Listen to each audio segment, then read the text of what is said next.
కన్న తండ్రి కూతురు తనకిష్టమైన పెళ్లి చేసుకుని వెళ్ళిపోయిందని చెప్పి పరువు హత్యగా మనం భావించే ఒక చాలా దారుణమైన పరిస్థితి మనం చూసాము. ప్రాణం తీసేంత వరకు ఎందుకు వెళ్తుందని ఈ సంఘటన చూస్తేనే మనకి ఒకసారి చూద్దాం.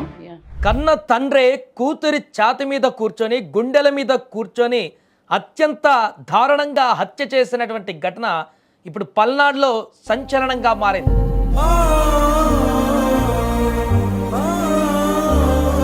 ప్రేమ వివాహం చేసుకుంటుందని చెప్పేసి కారణంతో అత్యంత దారుణంగా హత్య చేశాడు తండ్రి. ఆ యొక్క చనిపోయినటువంటి మృతదేహాన్ని ఫ్యాన్కు ఉరేసి ఆత్మహత్యగా చిత్రీకరణ చేసి దొంగ ఏడుపులు కూడా ఏడ్చాడు ఈ తండ్రి.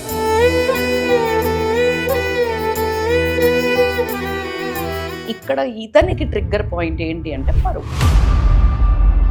ఇక్కడ కులం ఒకటే అయినా కూడా పరువు హత్యలు అవుతున్నాయి.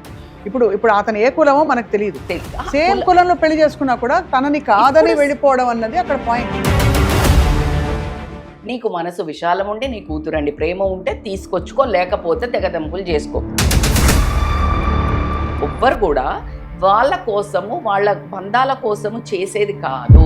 ఇది షో ఆఫ్ నటన. ఫ్యామిలీ వాల్యూస్ అంటే where is your love for your daughter? అన్నిటికీ అతీతంగా హక్కులు జారవిడిచి అధికారాలు వదులుకున్నప్పుడే ప్రేమ అనే ఒక పదానికి, గౌరవం ప్రేమ అనే పదానికి ఒక అర్థం వస్తుంది. అందరికీ నమస్కారం. సుమన్ టీవీ ఫ్యామిలీ వాల్యూస్కి వెల్కమ్. మళ్ళీ ఒక ఫ్యామిలీలోకి మనం అడుగు పెట్టబోతున్నాం. ఒక ఫ్యామిలీలో జరిగిన వాస్తవ సంఘటన అందరినీ కలిసివేసింది. మీరు వార్తల్లో చూసుంటారు ఈ సంఘటనని.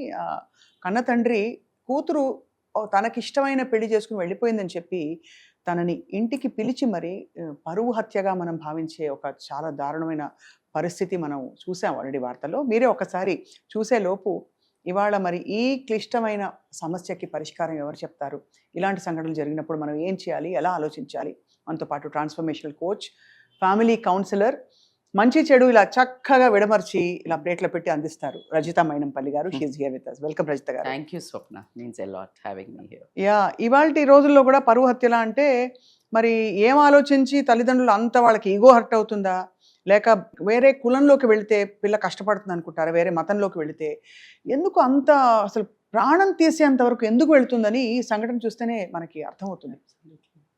ఒకసారి చూద్దాం. యా,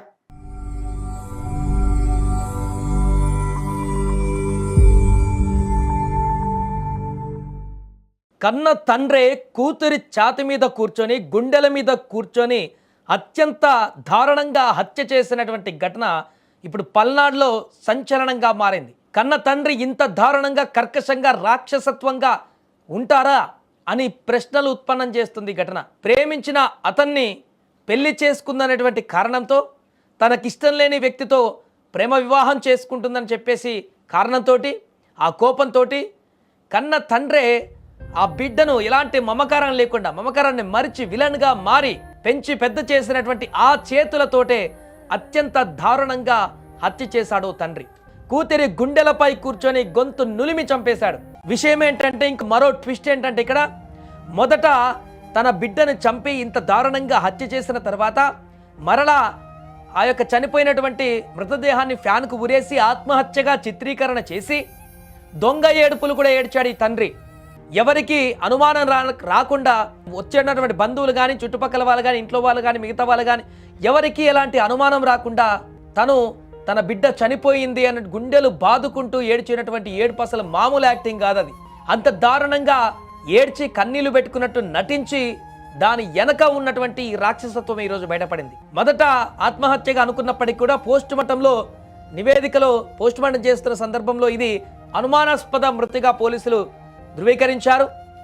ఆమె డెడ్ బాడీ పైన కొన్ని గాయాలు ఉండడం, రకరకాల దెబ్బలు ఉండడంతో అనుమానం వచ్చినటువంటి పోలీసులు ఎంక్వైరీ చేయడంతో 2-3 రోజుల తర్వాత తండ్రిని ఎంక్వైరీ చేసి తమదైన స్టైల్లో విచారణ చేయడంతో అసలు విషయం బయటకు వచ్చేసింది. నాకు ఇష్టం లేని పెళ్లి చేసుకుంది, ఒక వ్యక్తిని ప్రేమించి వెళ్ళిపోయింది అన్నటువంటి అక్కసుతో నేనే చంపేశానని ఒప్పుకున్నట్టుగా తెలిసింది. తన గుండెల మీద బిడ్డను పెట్టుకుని పెంచినటువంటి ఆ తండ్రి ఇప్పుడు తన గుండెల మీదనే ఎక్కి కూర్చొని తొక్కి చంపేసినటువంటి దారుణమైనటువంటి హింసాత్మకరమైనటువంటి ఈ ఘటన పల్నాడులో కాదు, ఇప్పుడు రాష్ట్ర వ్యాప్తంగా పెను దుమారాన్ని రేకెత్తిస్తోంది. ఆమె ఇంకొక వ్యక్తిని ప్రేమించి పెళ్లి చేసుకుంది. వారిద్దరు కలిసి ఉందామనుకున్నారు, బయటికి వెళ్ళారు, హ్యాపీగా ఉంటున్నారు. కానీ తన బిడ్డను రమ్మని పిలిచి ఇంటికి పిలిపించి, నమ్మకంగా పిలిపించి, ఎలాంటి అనుమానం రాకుండా సాధారణంగా ఇంటికి రావాలంటూ పిలిపించి, ఇంటికి వెళ్ళిన తర్వాత అతన్ని వదిలిపెట్టాలి, నాతోనే ఉండాలి, లేదంటే బాగుంటుందను అనేటువంటి వాగ్వాదాల నేపథ్యంలో, లేదు నేను నా భర్తతోనే ఉంటాను, నేను ఇక్కడ ఉండను, మీకు నచ్చకపోతే ఇక్కడ ఉండను, తనతో పాటే ఉంటాను అని తన బిడ్డ తండ్రితో చెప్పడంతో తీవ్ర ఆగ్రహానికి లోనైనటువంటి ఆ తండ్రి తన కూతురే అక్కడ ఉంది, తన యొక్క కూతురు అనే విషయాన్ని కూడా మరిచి రాక్షసుడిగా మారి ఆమెను అత్యంత దారుణంగా హతమార్చినటువంటి ఘటన ఒక్కసారిగా అందరినీ షాక్కి గురి చేస్తుంది. నాకు అర్థం కాదు ఏంటంటేనండి, రజిత మీరు చెప్పండి, ఒక వ్యక్తికి ఫిజికల్గా హామ్ చేయాలంటే ఎంతో ఒక సైకో మనస్తత్వం ఉండాలి. కన్న కూతురికి అలాంటి ఒక ఆడపిల్లని ఇంటికి పిలిచి తన గుండెల మీద కూర్చుని గొంతు నులిమి చంపడం అంటే అంత ఆయన అది ప్లాన్డ్గా చేశాడంటే దీన్ని ఎలా అర్థం చేసుకోవాలి? బేసికల్గా ఇప్పుడు మీరు అన్నారు చూడు, అలా ఒక మనిషికి హాని చేయాలి అంటే ఎంతో సైకోయిజం ఉండాలి. సైకోయిజం కంటే కూడా ఒక్కొక్క మనిషికి కొన్ని ట్రిగ్గర్స్ ఉంటాయి. అంటే మిమ్మల్ని ఏడిపించాలన్నా, మీ కోపం తెప్పించాలన్నా హ్యూమన్ కంట్రోల్, అంటే ఇప్పుడు లస్ట్ కూడా అంతే చూడండి, కూతుర్లనే మనభంగం చేయటం, లేకపోతే వావి వరుస లేకుండా చేయటం. ఎప్పుడైతే కొన్ని ఎమోషన్స్కి కొన్ని ట్రిగ్గర్ పాయింట్స్ అది నొక్కినప్పుడు కంట్రోల్ ఉండదు. ఓకే, సో ఇప్పుడు నాగార్జున సాగర్ డ్యామ్ ఉంది, బాగా ఎక్కువ ఫ్లో వస్తుంది, ఒక బటన్ నొక్కితే ఆ డ్యామ్ కంట్రోల్ చేసేది ఏదైతే ఆపుతారో గేట్లు, అది పైకి వెళ్ళిపోయింది. There is no control. So అలాగా నెగటివ్ ఏ భావోద్వేగమైనా అంతే. అందుకే కదా ఇప్పుడు మంచి ట్రిగ్గర్ ప్రేమ అనే ఒక ఎవరైనా లవ్ పడితే కన్నా తల్లిదండ్రులను అందరిని వదిలేసి ఒక ఆటో వాడిని, రిక్షా వాడిని పెళ్లి చేసుకునే వాళ్ళని చూసి అలా ఎలాబ్బా అనుకుని మనం ఆశ్చర్యపోతుంటాం. బట్ దానికి వాళ్ళకి అసలు కళ్ళు కమ్మేస్తాయి. Every emotion has that blindness. అంటే ఎగ్జాక్ట్గా ఇక్కడ ఇతనికి ట్రిగ్గర్ పాయింట్ ఏంటి అంటే పరువు.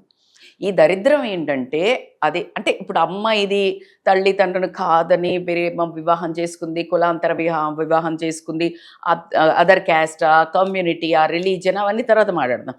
ఇతనికి వచ్చిన ట్రిగ్గర్ పాయింట్ని మాట్లాడితే కేవలం పరువు. ఇక్కడ కులం ఒకటే అయినా కూడా పరువు హత్యలు అవుతున్నాయి. ఇప్పుడు అతను ఏ కులమో మనకు తెలియదు, సేమ్ కులంలో పెళ్లి చేసుకున్నా కూడా తనని కాదని వెళ్ళిపోవడం అన్నది అక్కడ పాయింట్. ఇది కంట్రోల్ పోయిందని, అది నన్ను ధిక్కరిస్తారా, ఇదే కరెక్ట్ అని అనుకుని ఒక్క అడుగు కూడా పిల్లని కానీ ఆడపిల్లని కానీ బయట ఉద్యోగానికి పంపించొద్దని ఇంకా మూర్ఖత్వంలో ఉన్న తత్వం ఉండే కేటగిరీలోకి ఇతను వస్తాడు. పిల్లల్ని కంటాం కానీ వాళ్ళ రాతల్ని కంటామా, నేను ఇంత పెంచడానికే వచ్చాను అంతే, దాని తర్వాత దాని కర్మ అనుభవిస్తుంది. నీకు మనసు విశాలం ఉండి నీ కూతురండి ప్రేమ ఉంటే తీసుకొచ్చుకో, లేకపోతే తెగదెంపులు చేసుకో. ఒక అక్కసు కనిపిస్తుంది, పిల్లల్ని చంపితే ఏమొస్తుంది? That's what I'm telling. ఇప్పుడు అంత అంటే టోటల్ గా ఆ కోణం నుంచి ఎన్ని నేర్చుకోవచ్చు. అవును, అంటే వాళ్ళకన్నా ఇది తెలుసుకొని చావండి. ఇట్లా నువ్వు బిడ్డను తీసుకొచ్చి చెప్పడం వల్ల ఈ రోజు నువ్వు పంపుకుందేంటి? తనని పిలిచి ప్లాన్ చేసి తన గుండెల మీద కూర్చుని నులిమి చంపాడంటే ఎంత కిరాతకమైన కోపం, ఎంత అహంకారం అతనిలో ఇదైపోయిందంటే చూడండి. ఇప్పుడు మీకు అబ్జర్వ్ చేస్తే మీరు పాపకు కూడా అవే ఉన్నాయి చూడండి జీన్స్. అంటే ఇప్పుడు తల్లి తండ్రిని కాదని వెళ్ళి చేసుకుంది కదా. అంటే అది మనం ఇప్పుడు నిప్పు ఒకటే ఉంటుంది రజిత్ గారు, నిప్పుని మీరు అంటించడానికి చేయొచ్చు. అంటే నేను ఎందుకు మెన్షన్ చేశానంటే బంధాలకు వాల్యూ లేకపోవడము. ఇప్పుడు ఆమె ఏమనుకుంది, ప్రేమ కోసం పోయింది, కానీ నువ్వు ప్రేమ కోసం పోయిన దాన్ని ఇంత పగబట్టి నిజంగా అతను చెప్తుంటే నాకైతే గుండెల మీద కూర్చుని తండ్రి అంత పెద్ద కూతుర్ని ఎంత విలవిలలాడిపోయి ఉంటుందండి. అదే తలుచుకుని చాలా ఆ పిల్ల ఎలా ప్రాణం వదిలింది. ఇది చట్టపరమైన చర్చ కాదు రచిత గారు మనం చేసేది, ఎందుకంటే చట్టపరంగా శిక్ష పడుతుంది, చంపకూడదు, అందరికీ తెలిసిన విషయం. కానీ ఒక మానవ కోణం నుంచి చూస్తే this is only because of family values. అంటే where is your love for your daughter? ఇప్పుడు ఎవరి మీద లవ్ అయినా ఈ అన్ని చూపించేది నా భార్యను బాగా చూసుకుంటున్నా, నా కూతుర్ని కొడుకుని పలానా చదివిపిస్తున్నా, పలానా ఆయనకి ఇచ్చి పెళ్లి చేస్తున్నా, పలానా లెవెల్ ఎవరి కోసం? సొసైటీ కోసం. Absolutely rightly side. So this is not exactly ఎవ్వరు కూడా వాళ్ళ కోసము వాళ్ళ బంధాల కోసము చేసేది కాదు. ఇది షో ఆఫ్ నటన అనేది జరగడం జరిగింది. నేను పెంచిన ఇదేంటంటే నేను ఇలా చెప్తే ఐ గైడ్ యూ అనే దానికంటే నేను కంట్రోల్ చేస్తా, నాది ఒబే చేయాలి నువ్వు అనే ఒక ఆర్డర్ రావటము, అంటే నాదే నడవాలి అనే ఒక అహంకార పూరితమైన చర్య తప్పించి ఇందులో ఏం కనిపించట్లేదు. సొసైటీ నుంచి నన్ను జడ్జి చేస్తారు, నీకు పెంపకం రాలేదని ఒక చూపు అంటే ఇతను ఆ టైప్ అన్నట్టు, ఇతను ఎవరైనా అలా చేస్తే అనేసే వ్యక్తి. అవును. సో నాకే జరిగింది, నేను మొహం ఎక్కడ పెట్టుకోవాలి? అదే ఈమెనే చంపేస్తే అసలు సమస్య పోతుంది. ఏదైనా సరే అంత అంటే నిలకడగా ఒక ఆగ్రహాన్ని, ఒక దురహంకారాన్ని చంపే వరకు తీసుకెళ్ళాడంటే ఎంత అక్కసుంది, ఎంత అతని ప్రయారిటీస్. దీంట్లో సొసైటీ రోల్ చాలా పెద్దది ఉంది. నాకు సొసైటీని రిక్వెస్ట్ చేయాల్సింది ఏంటంటే, మీకు పుణ్యం ఉంటుంది, ఎవడి ఇండ్లల్లో ఏం జరిగినా మీరంతా ఓ జడ్జిలు అయిపోయి మీరు ఇట్లా వచ్చేసి జడ్జిమెంట్లు ఇచ్చి, కోర్టు హియరింగ్లు ఇచ్చి, వీళ్ళు ఇట్లా పెంచారు, వాళ్ళు ఎట్లా పెంచారు, వాళ్ళ నాన్న సరిగా లేదు, వాళ్ళ అమ్మ పెంపకం సరిగా లేదు, బిడ్డ కూతురు చెడిపోయింది, కొడుకు చెడిపోయాడు, మీరు ఆపండి మీ జడ్జిమెంట్లు. మీ ఈ జడ్జిమెంట్లకు భయపడే ఇగో ఇలాంటి యాక్ట్లు జరుగుతున్నాయి. ఎక్కడైనా పుసుక్కుని జరిగితే కూడా మీకు అది పుణ్యం ఉంటుంది. నేనైతే చెప్తాను ఒక తల్లిగా, వెళ్ళి ఈ సమాజంలో అన్ని నార్మల్గా జరుగుతున్నాయి, ఏం కాదులే, మంచిగా బిడ్డను తీసుకొచ్చుకో, మంచిగా పెట్టుకో, ఎవరు ఏం కులాలేంటి పాడైంది అని ఇట్లా చెప్పండి. మీరు ఇంకా పోపేసి అట్లా ఎట్లా చేస్తుంది చెప్పు, అట్లా ఎట్లా అంటే నిజంగా మంచిగా చెప్పారు. ఎందుకంటే 6 నెలల పాటు అతను చాలా మాటలో లేదు, స్వప్న కాకులని ఊరికే అనలేదు. నేను I influenced a lot many people in my life. ఇంకో ఇలాంటి ఇంకా నేను ఆయన మూర్ఖుడు అనాలో, కిరాతకుడు అనాలో, మృగం అని చెప్పాలో, రాక్షసుడు అని చెప్ప, తండ్రి అనే పదానికి అర్హత కోల్పోయిన వ్యక్తి నీకు కూతురు కాదు అని వెళ్ళిపోయినప్పుడు నీకు సెన్స్ ఉంటే నువ్వు ఫస్ట్ కూతురు కాదని వదిలేసుకొని ఉండు. అది నేను రెస్పెక్ట్ చేస్తా. నీకంటూ ఒక ప్రైడ్ ఉంది, నీకంటూ ఒక కిరీటం ఉంది, నువ్వు అలా ఫీల్ అవుతున్నావు కాబట్టి వదిలే. అవును. But at the same time నీకెవరో హక్కు ఇచ్చారు, మనము బిడ్డల్ని కన్నాము, ఇట్స్ అవర్ డ్యూటీ వాళ్ళని పెంచడము, ఎడ్యుకేషన్ ఇవ్వడము, నర్చర్ చేయడం, కానీ నీ రెస్పాన్సిబిలిటీ కాదు వాళ్ళు ఏం చేస్తారు అని చెప్పడానికి. అలా అనకూడదు. అండ్ మనం చెప్పినట్టే గీత గీసినట్టే నడవాలని ఎక్స్పెక్ట్ చేయడం కూడా అది సాధ్యం కాదు. ఏదేదో రాతలు రాసుకొని వస్తారు.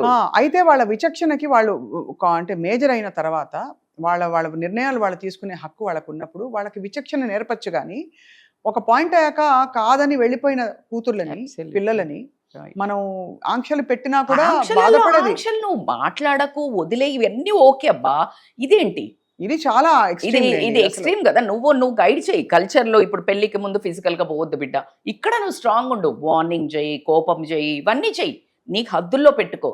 కానీ పెళ్లి చేసుకొని మీరు అన్నట్టు మేజర్ అయిన తర్వాత పెళ్లి చేసుకొని పోయిన తర్వాత నీకంటూ హక్కు లేదు. ఇంకా మీరు అన్నిటికంటే గొప్ప మాట ఒకటి చెప్పారు రజిత గారు, సొసైటీకి చెప్పారు చూడండి. ఇవాళ ప్రతి వాళ్ళకి ఇంకోళ్ళ జీవితం మీద కామెంట్ చేసే అధికారం ఉన్నట్టు ఫీల్ అవుతున్నారు.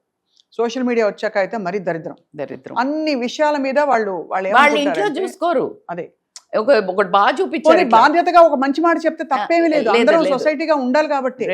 కానీ జస్ట్ ఒక ఫ్లిప్ అండ్ కామెంట్, అక్కడ విషయం తెలుసుకోకుండా తల్లిదండ్రుల్ని తిట్టేయడము, పిల్లల్ని తిట్టేయడము, ఇంకోళ్ళని ఏదో అనేయడము, అది కూడా ఇమీడియట్. సో వీలైతే మంచి మాటలు చెప్పండి, లేకపోతే నోరు మూసుకొని ఉండండి. కానీ ఇలా రెచ్చగొట్టి సంసారాల్లో ఇలా విలన్లుగా తయారు వాళ్ళను నిజంగా కూడా you can reduce their anger. అంటే వాళ్ళను అలా కోపంగా ఎప్పుడైనా ఇట్లా చేసింది అని సిగ్గుపడుతూ బాధపడుతూ ఇంట్లో ఏడుస్తుంటే భలే ఉన్నారులే మా పిల్లల్ని ఇలా ఒక ఇంట్లోకి మన కులంలోనే ఇచ్చాం, అక్కడ వాడు కొట్టి చంపుతున్నాడు, వాడు ఇలా చేస్తున్నాడు, నీ కూతురు బాగా సుఖంగా ఉంది, నువ్వు గమ్మునుండు అని చెప్తే he will slow down.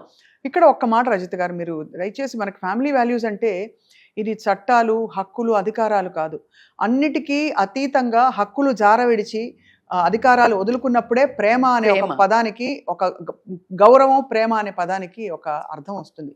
So దయచేసి ఇక్కడ మనం ఎంత మేజర్ అయినా మీరు ఆడపిల్లలు కూడా చెప్పాలి. మీరు ఆపితే ద సెకండ్ ఇమీడియట్ గా ఇట్లా నేను బాగా తండ్రిని కోపం చేస్తున్నా తల్లిదండ్రులను అని అమ్మాయిలకి ఇష్టం వచ్చినట్టు వెళ్ళి పెళ్లి చేసుకోమని కాదు. ఇక్కడ ఒకటి గుర్తు పెట్టుకోండి, మనం పెరిగిన వాతావరణం తల్లి తండ్రికి మించి మిమ్మల్ని మంచిగా చూసుకోవాలని ఎవరు అనుకోరు. ఎప్పుడైతే కొంచెం దాటినప్పుడు ఇదో ఇలాంటి వికృత రూపాలు వస్తాయి. ఇది చాలా rarest of the rarest cases. ఇది మీరు అన్నట్టు నేను కూడా నొక్కి ఒక్కడి నుంచి అందరికీ చెప్పేది ఏంటంటే, ఏదో అంటే ప్రేమ అన్నది అది 1 సంవత్సరం ఉంటుంది, తర్వాత బయటికి అదంతా వెళ్ళిపోతుంది. తొలగిపోయి అంటే ఆ ముసుగులన్నీ పోయిన తర్వాత వాస్తవాలు బయటపడినప్పుడు డిఫరెన్సెసే కనిపిస్తాయి. ఎప్పుడు ఏ కామనాలిటీస్ కనిపించాయో ఇప్పుడు నేను వద్దు అని చెప్పినప్పుడు నువ్వు చెప్తావు చూడు, ప్రేమకి కులం లేదు, ప్రేమకి డబ్బు లేదు, ఆస్తి లేదు, అంతస్తు లేదు అని ఎంత డైలాగులు చెప్తావు కదా, ఎగ్జాక్ట్గా 1-2 years తర్వాత ఇయే మేజర్ ప్రాబ్లమ్స్ ఇన్ ఫైట్స్లలో మీరు గొడవలు పడేటప్పుడు ఇవి మెయిన్ కాజెస్ అవుతాయి. మనకి ఈ విషయంలో తండ్రి కేవలం ఎంతవరకు ఆలోచించాడు అని, బికాస్ అది ఆ కన్సర్నే ఒక్కటే అయి ఉంటే మాత్రం అతను చంపరు. అతను వేరే విధంగా అతను అమ్మాయిని obsessed సెట్ చేసుకుందామనో with his లేకపోతే ఆ రెండో అల్లుడిని సెట్ చేద్దామనో ఒకవేళ ఏదో బాగా సంబంధం చూడకపోతే అతన్ని సెట్ చేద్దామనో, లేకపోతే అతన్ని పోయి వారు నా బిడ్డని సరిగ్గా చూసుకోలేకపోతే ఇలా చెప్తారు. ఇది ప్యూర్లీ దురహంకారంతో ఒక కిరాతకమైన చర్య. Possessiveness, నన్ను కాదంటదా నా పొగరు, అవును. సొసైటీ ప్రెషర్, అవును. కులము ఒక యాటిట్యూడ్, కమ్యూనిటీది, సొసైటల్ ప్రెషర్, ఇవన్నీ కలిపి అతన్ని ప్రేరేపించి అతను ఒక తండ్రిగా అయితే చెయ్యాడు, ఒక మనిషి నార్మల్ మనిషిగానే చేశాడు. నాకేంటో దాంట్లో వచ్చింది. ఇవన్నీ చూసినప్పుడు మాత్రం గుండె జారిపోతుందండి. చాలా హ్యూమన్ depression వాల్యూస్ వస్తుంది. అనేవి దెబ్బతింటున్నాయి. మనుషులు బాహ్యపరమైన రెస్పెక్ట్ల కోసము, పరువు కోసము పాకులాడుతూ మానవ సంబంధాలకు అసలు విలువలు లేవు, ప్రేమలకు విలువలు లేవు, బంధాలకు విలువలు లేవు. నేను, నా అహంకారము, నా డబ్బు, నా సొసైటీలో నా పేరేంటి అనే ఒకటి ఏ పని చేస్తున్నా ప్రతి ఒక్కరు దాని గురించే ఫైట్ చేయడం వల్ల వచ్చే పరిణామాలు ఇవన్నీ. పైవాడు చూస్తూ ఉంటాడు. మీరు నమ్ముతారా రజిత గారు? అమ్మో.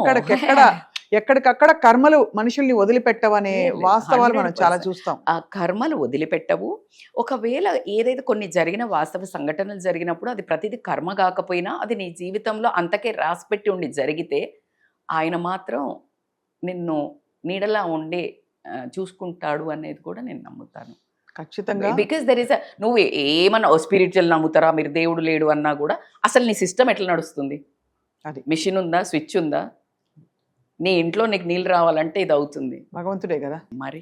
Exactly. So some So, spirit is there in the and universe. Will take care అదే. Of things like this. But చాలా విచారకరమైన సంఘటన మనం చూసాం. ఇలాంటివి చాలా బాధాకరం. ఏంటంటే మనకి రోజుకి ఈ అయిన వాళ్లే హత్యలు చేసేయడం, అయిన వాళ్లే ఇంకోళ్ళని కడతేర్చో ఇంకో చేసి ఇంకేదో ప్రేమ కోసం ఒక తల్లి ఇలా వెళ్ళిపోయిందని, భర్త వచ్చి భార్యను చంపేశాడని చెప్పి ఇవి విని విని కో సిస్టర్, అక్క బావ కూతురు బాగుందని కో సిస్టర్ ఆ చిన్న పాపని చంపేసింది. అది అలాంటి సంఘటన కూడా చూసాం. అసలు విచిత్రం. అసలు ఎక్కడ జలసీతో. పోతున్నాయి కుటుంబ విలువలు? రజిత గారు, ఖచ్చితంగా మనం ఇది కొనసాగించాలి. ఇది చాలా ఇంపార్టెంట్ అయిన టాపిక్. ఇందులో అమ్మాయిలు నేర్చుకోవాల్సింది ఉంది, పేరెంట్స్ నేర్చుకోవాల్సింది నేర్చుకోవాల్సింది చాలా ఉంది. దయించి పిల్లలు ఫస్ట్ అడుగు జాగ్రత్త వేయండి. ఒకవేళ పిల్లలు తెలిసి తెలియక వాళ్ళ రాత కొద్దీ వాళ్ళకి ఆ అనుబంధం ఉండో లేకపోతే ఏదో ఉండి బయటపడ్డారు అంటే మీరు వదిలేసుకోండి. మీకు మరీ దయ ఎక్కువ ఉండి ప్రేమ ఉంటే కాస్త కొన్ని రోజులు అలిగి మళ్ళీ తెచ్చుకోండి. కానీ ఇలా మీరు వాళ్ళని చంపే వరకు మాత్రం వెళ్ళి పాపాలు మూటగట్టుకోండి. అదొక్కటి నా విన్నపం అంతే. వాస్తవం చెప్పారు. అండ్ బహుశా అయిపోయిన సంఘటన కదా, సోషల్ మీడియాలో ఇంకా రావట్లేదు, మర్చిపోదాం అనుకుంటున్నారేమో చూసేవాళ్ళు. దయచేసి మర్చిపోకండి. ఈ సంఘటనలు మనని నిజంగా ఎవరో పొడుస్తున్నట్టుగా ఎప్పుడూ దర్శనమిస్తున్నాయి ఏదో ఒక రూపంలో ఇలాంటి సంఘటనలు. కాబట్టి దయచేసి ఒక్కసారి మనసు పెట్టి ఆలోచించండి. మన కుటుంబ విలువల్లో ఇలాంటి సంఘటనలు వచ్చినప్పుడు మనం ఏం చేయాలి, ఎలా పరిష్కరించాలి? మీరు కూడా మీ అమూల్యమైన కామెంట్స్ని మా వాట్సాప్ నెంబర్కి కామెంట్ థ్రెడ్గా మొదలుపెట్టండి, మాకు పంపించండి. అలాగే మీ ఇంట్లోనో మీకు తెలిసిన ఒక సంఘటన కూడా మిమ్మల్ని కదిలించింది ఏమన్నా ఉంటే, పరిష్కారం లేకుండా ఉండుంటే తప్పకుండా మా దాకా తీసుకురండి. మనందరం కలిసి మాట్లాడుకుందామే.